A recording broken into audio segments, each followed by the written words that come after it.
ढोलकिया धीरे बजावे, दुल्हनिया शर्माई।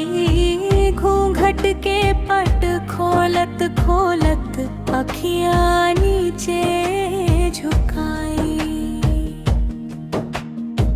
ढोलकिया धीरे बजावे, दुल्हनिया शर्माई।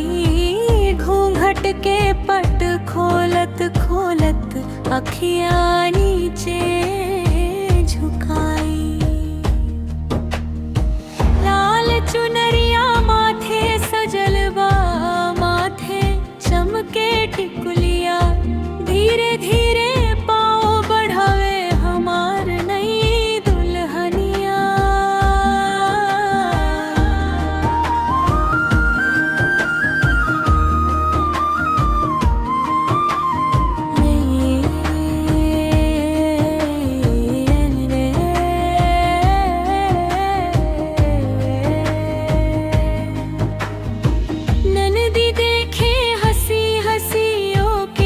सखियन दे मुस्कान, लाज के रंग चढ़ल गाल पर जैसे खिलेल गुलाब। मड़वा नीचे बैठल दुल्हन सुनत रहे बतिया।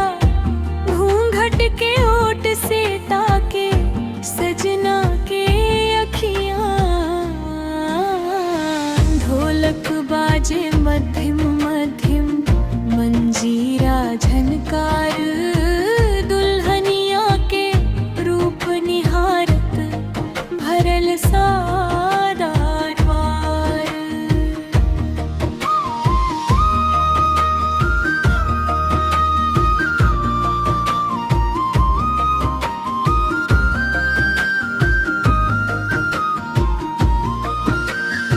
चाची बोली, बिटिया रानी काहे इतना लजाई। आज त तोहरे बियाह के दिनवा, मुस्की काहे छुपाई। सखियन मिलके गीत उठावे, गावे मंगल गान। दुल्हनिया के रूप सलोना बढ़ावेला सम्मान। रहले मन में खुशी समाई। घूंघट भीतर चंदा जैसन सूरतिया मुस्काई।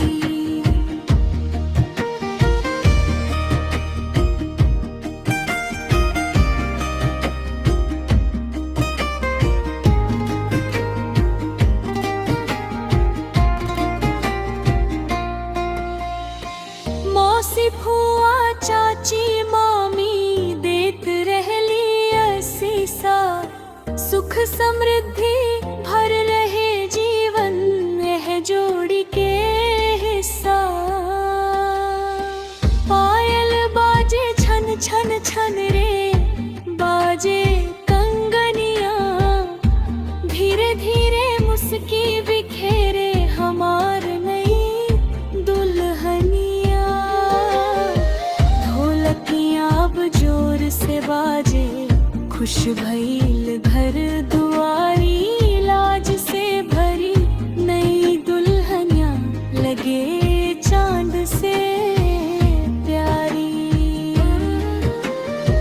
ढोलकियाँ धीरे बजावे, दुल्हनिया शर्माई। घूंघट के पट खोलत खोलत अखियाँ नीचे झुकाई। ढोलकिया धीरे बजावे, दुल्हनिया शर्माई।